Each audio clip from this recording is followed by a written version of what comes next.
तेज सीटी के साथ ट्रेन धीरे धीरे सरकने लगी तो धीरे धीरे हिलते हाथों ने गति पकड़ ली और फिर पीछे छूटते जा रहे प्लेटफॉर्म को निहारते हाथ स्वतः ही थम गए। लेकिन यादों का बवंडर था कि थमने का नाम ही नहीं ले रहा था। अभी कुछ महीनों पूर्व की ही तो बात है जब वो दिल में कुछ उत्सुकता, कुछ बेचैनी, कुछ उमंग लिए इसी स्टेशन पर उतरी थी।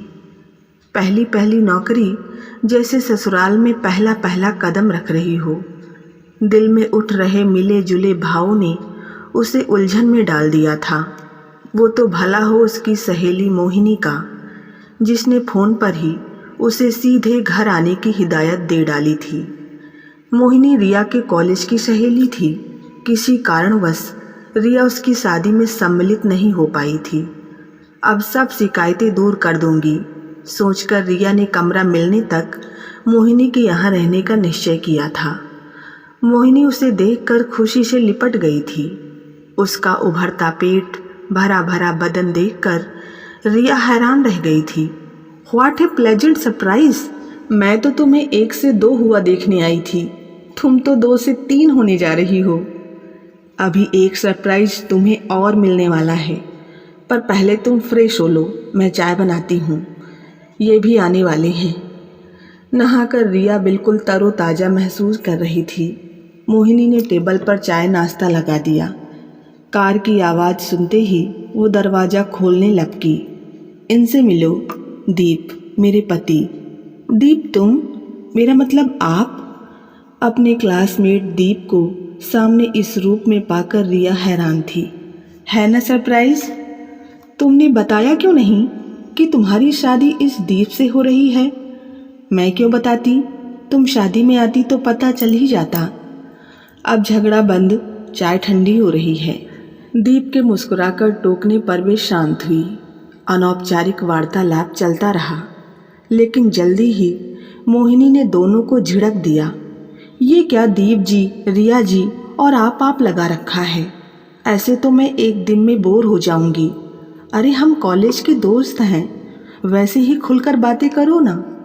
सचमुच थोड़ी ही देर में तीनों आपस में घुल गए, जैसे कॉलेज का ज़माना लौट आया हो। घर हंसी ठहाकों से गूंजने लगा। इतने बरसों बाद इस तरह मिलकर तीनों बहुत खुश थे। एकांत मिलते ही रिया ने मोहिनी को पकड़ लिया। तुम दोनों तो बड़े छुपे रुस्तम निकले। मुझे कभी भनक ही नहीं लगने दी कि तुम दोनों के बीच कुछ चल रहा है। रिया ने मोहिनी को छेड़ा तो वह गंभीर हो गई। ऐसा कुछ नहीं था रिया, हमारी अरेंज मैरिज है। बल्कि शादी से पूर्व दीप ने मुझे बता दिया था कि वह किसी और लड़की को प्यार करता है, लेकिन उनके घर वाले जाति के कारण इसकी शादी के लिए तैयार नहीं हैं। फिर भी तूने शादी कर ली? रिया हैरान थी। क्या करती? मेरी जैसी साधारण शक्ल सूरत वाली लड़की को लेकर पिताजी वैसे ही परेशान थे। माँ होती तो शायद उन्हें कुछ बता पाती। मैं पिताजी पर बोझ नहीं बने रहना चाहती थी। मोहिनी भावुक होने लगी तो रिया ने स्नेह से उसके कंधे थपथपा दिए। पर अब तो लगता है दीप तुम्हें खूब प्यार करता है। हाँ शायद, कहकर मोहिनी मुस्कुरा दी। रिया को उसकी मुस्कुराहट खोखली प्रतीत हुई। वो समझ गई कि दीप अभी तक उस लड़की को नहीं भुला पाया है। मोहिनी के प्रति उसके दिल में हमदर्दी का सागर उमड़ पड़ा। अगले दिन से ही रिया ने अपने लिए कमरे की तलाश का फरमान जारी कर दिया। मैं अपने ऑफिस में भी कह दूंगी और तुम दोनों भी ध्यान रखना। दीप चला गया तो मोहिनी ने अपने दिल की बात रिया के सामने रख दी। मैं तो चाहती हूँ कि तुम यहीं हमारे संग रहो। यह फ्लैट पिताजी मेरे नाम कर गए थे। ये दूसरा बेडरूम फ़िलहाल खाली ही है। तुम रहोगी तो मुझे भी तसल्ली रहेगी। आजकल मेरी तबीयत भी ठीक नहीं रहती। तुम देख ही रही हो दीप कितना व्यस्त रहता है। अगर एकदम तबीयत खराब हो जाए तो कोई संभालने वाला नहीं है। 4 दिन ऑफिस जाती हूँ, फिर छुट्टी ले लेती हूँ। पर मैं कब तक देख सकती हूँ? कुछ महीने तो रह लो, फिर मैं मैटरनिटी लीव ले लूँगी। सासू माँ भी आ जाएंगी। नहीं, मुझे सोचकर ही बड़ा अजीब लग रहा है। मैं तो 2-3 दिन का सोचकर ही आई थी। प्लीज़ रिया, मेरी मजबूरी समझ। अच्छा तो फिर मैं पेइंग गेस्ट बनकर रहूँगी। अब ये बात तुम्हें माननी होगी, वरना मैं चली। अच्छा बाबा, ठीक है, जो ठीक समझे दे देना, पर जाने का नाम मत लेना। सहेली का स्नेह देख रिया का मन भीग गया। अब जब वो यहाँ रह ही रही है तो प्रयास करेगी कि दीप उस लड़की को भूलकर पूरी तरह मोहिनी के सम्मोहन में बंध जाए। दोनों ऑफिस से लौटकर मिलजुल कर नए व्यंजन बनाती, घर का इंटीरियर बदल देती, रिया मोहिनी को नए लुक में सजाती संवारती। दीप देखता तो तारीफ किए बिना नहीं रह पाता। फिर रिया मोहिनी को छेड़ने लगती। उसके शर्माने मुस्कुराने से वातावरण खुशनुमा हो जाता। मोहिनी को रिया को रखने के अपने निर्णय पर संतोष होता। वहीं रिया को गर्व होता कि वो यहाँ रहते हुए पति पत्नी को मिलाने का एक नेक काम कर रही है। इधर दीप दोनों को खुश देख प्रसन्न होता। मोहिनी की देखभाल को लेकर अब वो बेफिक्र हो गया था। जिंदगी यदि एक ही ढर्रे पर चलती रहे तो फिर वो जिंदगी कैसी? फिर तो वो एक गाड़ी मात्र रह जाएगी। मोहिनी की तबीयत खराब रहने लगी थी। चक्कर आना, जी मचलाना वगैरह डॉक्टर के लिए गर्भावस्था के सामान्य लक्षण थे। लेकिन मोहिनी उल्टियाँ करते करते पस्त हो जाती। उसकी पीठ सहलाते दीप और रिया के हाथ टकरा जाते। नजरें मिलती तो दीप की घूरती आंखों से सकपकाकर रिया अपनी बेतरतीब नाइटी ठीक करने लगती। गीले बाल सुखाने रिया टेरेस पर जाती तो वहाँ दीप को टॉवेल बांधे कपड़े सुखाते देख झेंप जाती। दीप की नज़रों में कुछ ऐसा सम्मोहन होता कि रिया समझ नहीं पाती कि वो उसकी मदद करे या उल्टे पैर लौट जाए। खाना बाई बनाती थी। रिया वैसे तो पेइंग गेस्ट थी, लेकिन दीप को अकेले चाय नाश्ता या मोहिनी के लिए कुछ बनाते देखती तो स्वयं को रोक नहीं पाती और उसकी मदद करने लगती। इस प्रयास में कभी दोनों के जिस्म छू जाते तो गर्म सांसों की टकराहट से रिया के कपोल रक्तिम हो उठते, नजरें स्वतः ही झुक जाती। दोनों के बीच की पहले वाली बेतकल्लुफी जाने कहाँ गुम हो गई थी। दिल का चोर नजरें चुराने पर विवश करने लगा था। यादों में खोई रिया की स्मृति का कांटा नकुल की शादी पर जाकर अटक गया। नकुल उनका क्लासमेट था। अपनी शादी में उसने तीनों को बुलाया था। मोहिनी ने खराब तबीयत के कारण जाने में आनाकानी की, लेकिन रिया की जिद पर उसे उठना पड़ा। फिर तो मोहिनी ने भी जिद करके रिया को अपनी कुंदन के काम वाली नारंगी साड़ी पहनाई, मैचिंग सेट पहनाया। रिया का गोरा रंग आग की तरह दहक उठा था। शादी में बहुत सारे पुराने दोस्त मिल जाने से सब चहक उठे थे। मोहिनी को भी सबसे मिलकर भला लग रहा था। तभी दुल्हन के आने का शोर मच गया। रिया का चुलबुलापन जाग उठा। वो उचक उचक कर दुल्हन को देखने लगी। सबकी नज़रें उधर ही टिकी थी। दुल्हन सचमुच अप्सरा लग रही थी। दुल्हन को निहारती रिया को अचानक आभास हुआ कि एक जोड़ी नज़रें उसी पर टिकी हुई हैं। उसने सिहर कर नज़रें घुमाई। उसका अनुमान सही था। दीप एक टक उसे ही देखे जा रहा था। उसकी आंखों में एक ऐसी कशिश थी कि रिया अपनी नज़रें नहीं हटा पा रही थी। बड़ी मुश्किल से उसने अपनी उखड़ती सांसों को संयत किया। उसके बाद पूरी शादी में और घर आने तक भी वो दीप से नज़रें चुराती रही। एक अनकहा इश्क दोनों के बीच जन्म ले चुका था। मोहिनी को भी दोनों के बीच चल रही इस लुका छुपी का थोड़ा बहुत एहसास होने लगा था। दोनों सहेलियां बातें कर रही होती और दीप आ जाता तो रिया कुछ बहाना बनाकर वहां से खिसक लेती। यदि दीप और मोहिनी बतिया रहे होते और रिया आ जाती तो दोनों यकायक चुप हो जाते। एक अव्यक्त मौन सन्नाटा पसर जाता और इससे पूर्व कि वातावरण दम घोटू हो जाए, रिया ही किसी बहाने वहां से खिसक जाती। अपने कमरे में आकर उसका मन करता कि वो सिर पटक पटक कर रोए। मोहिनी की आंखें उसे सवाल करती प्रतीत होती। तुमने तो मेरी मदद करने का आश्वासन दिया था ना, फिर कुएं से निकालकर खाई में क्यों धकेल रही हो? वो समझ नहीं पा रही थी कि किससे कहाँ चूक हुई। इरादे नेक होने के बावजूद कभी कभी इंसान परिस्थितियों के हाथों खिलौना मात्र बनकर रह जाता है। अपनी भावनाओं पर वो चाह कर भी नियंत्रण नहीं रख पाता। इस मोड़ पर आकर वो अब यहाँ से लौट भी तो नहीं सकती। वो क्या कहकर लौटे? प्रत्यक्ष में किसी ने किसी से कुछ नहीं कहा था। अपने बुद्धिजीवी होने पर उसे आज गर्व नहीं, आक्रोश उमड़ आया था। सभ्यता के तकाजे में बुद्धिजीवी बेचारा दिल की भड़ास तक नहीं निकाल पाता। अभी गंवार मेहनत कश मजदूर होते तो खरी खोटी सुनाकर लात घूंसे चलाकर मामला निपटा लेते और वापस दोस्त भी बन जाते। पर यहाँ चौड़ी होती खाइयों को चौड़ी चौड़ी मुस्कुराहटों से नापते होंठ और दिमाग दोनों थकने लगे थे।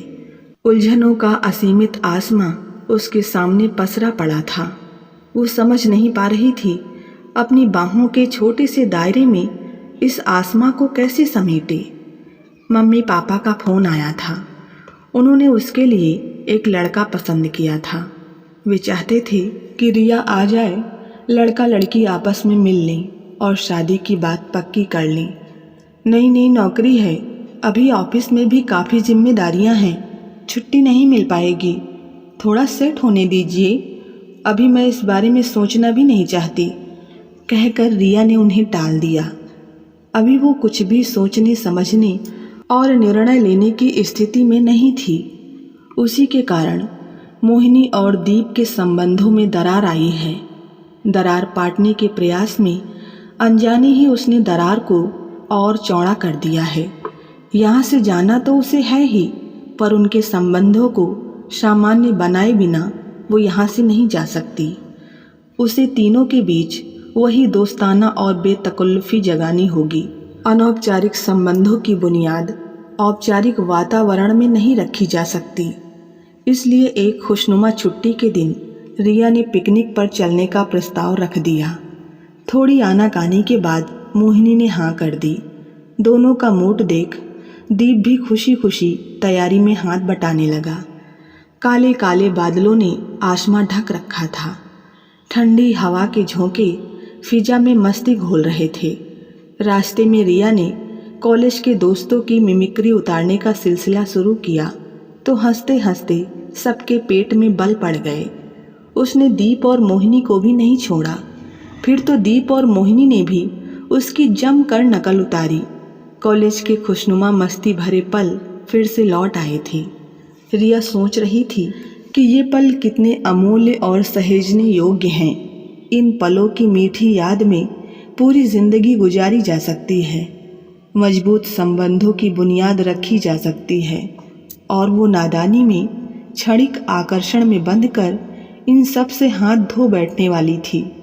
आकर्षण के ऐसे कुछ पलों का क्या लाभ जिन्हें याद कर इंसान जिंदगी भर पछताता रहे। गंतव्य तक पहुंचकर वे खूब घूमे, खाया पिया और फिर थक कर बैठ गए। रिया को कुछ दूरी पर झरना बहने का स्वर सुनाई दिया। फिर वो मचल उठी, चलो वहाँ चलते हैं, पानी में भीगेंगे, मस्ती करेंगे। दीप भी तैयार हो गया, लेकिन मोहिनी ने हाथ झटक दिए। वो बहुत थक चुकी थी। प्लीज़ तुम लोग जाओ, मैं यहीं रेस्ट करूँगी। रिया का मन तो हुआ दीप का हाथ थाम कर उधर हो आए, लेकिन फिर कुछ सोचकर वो बैठ गई। अगली बार चलेंगे, आज हम भी बहुत थक गए हैं, है ना दीप? स्थिति की नजाकत भांपते हुए दीप चुप बैठा रहा। वातावरण स्तब्ध और बोझिल हो उठा था। इससे पूर्व कि वो दम घोटू हो जाए, रिया ने मोहिनी से गाना सुनाने का आग्रह किया, पर वो टालने लगी। सुनाओ ना मोहिनी, मैं तो भूल ही गया था कि तुम कॉलेज में इतना अच्छा गाती थी। दीप ने आग्रह किया तो मोहिनी और इनकार ना कर सकी। फिजा में मेरे नैना सावन भादो, फिर भी मेरा मन प्यासा की स्वर लहरी गूंज उठी। मोहिनी के दिल का सारा दर्द गीत में मुखर हो उठा था। ना चाहते हुए भी रिया की आंखें डबडबा उठी। दीप किसी सम्मोहन में बंधा पत्नी को निहारी जा रहा था। उसके चेहरे के उतार चढ़ाव बता रहे थे कि मोहिनी के दर्द को आज उसने शिद्दत से महसूस किया है। स्वयं मोहिनी का चेहरा आंसुओं से तर हो चुका था। गीत के समाप्त होने के साथ ही आसमां से ठंडे पानी की 2-4 बूंदें टपक पड़ी। देखो, तुम्हारी आवाज़ के दर्द से आसमां भी रोने लगा। बोझिल वातावरण को हल्का बनाने का प्रयास करते हुए रिया ने सामान समेटना शुरू कर दिया। दीप ने आहिस्ता से मोहिनी को सहारा देकर उठाया और फिर अपनी बाहों के घेरे में लेकर उसे आहिस्ता आहिस्ता कार की ओर ले जाने लगा, मानो किसी बहुत कीमती चीज़ के हाथ से फिसल या छिटक जाने का भय हो। रिया मंत्रमुग्ध सी उन्हें पीछे से निहार रही थी। उसके चेहरे पर अपूर्व आत्मसंतुष्टि के भाव थे। मौसी, मैं यहाँ बैठ जाऊँ? एक तुतलाती आवाज़ से रिया की तंद्रा भंग हुई और वो वर्तमान में लौट आई। आप इसकी मौसी जैसी दिखती हैं ना, इसलिए ऐसे बोल रहा है, बच्चे की माँ ने सफाई दी। नहीं नहीं, मुझे तो बहुत अच्छा लगा। इस संबोधन में कहीं ज़्यादा मिठास है। मोहिनी और दीप का बच्चा भी मुझे मौसी ही कहकर बुलाएगा। सोचते हुए रिया मुस्कुरा दी। वो पर्स से विवेक का फ़ोटो निकालने लगी जो पापा ने भेजा था। मोहिनी और दीप को वो यही तो कहकर आई थी कि यदि लड़का उसे पसंद आ गया तो वो नहीं लौटेगी, वहीं दूसरी नौकरी तलाश करेगी। कहना तो नहीं चाहिए, पर हम कह रहे हैं कि काश तुम वापस ना लौटो। स्टेशन पर दोनों ने हंसते हुए कहा और उसे विदा किया था। मैं ना लौटने के लिए ही निकली हूँ। आकर्षण की लपट को विवेक के छींटे ही शांत कर सकते हैं। सोचते हुए रिया प्यार से फोटो को निहारने लगी। आसमां उसकी मुट्ठी में सिमट आया था। तो बस आज की कहानी में इतना ही। कहानी पसंद आई हो तो वीडियो को लाइक करें। चैनल पर नए हैं तो सब्सक्राइब करना ना भूलें। मिलते हैं नई कहानी के साथ। तब तक के लिए धन्यवाद।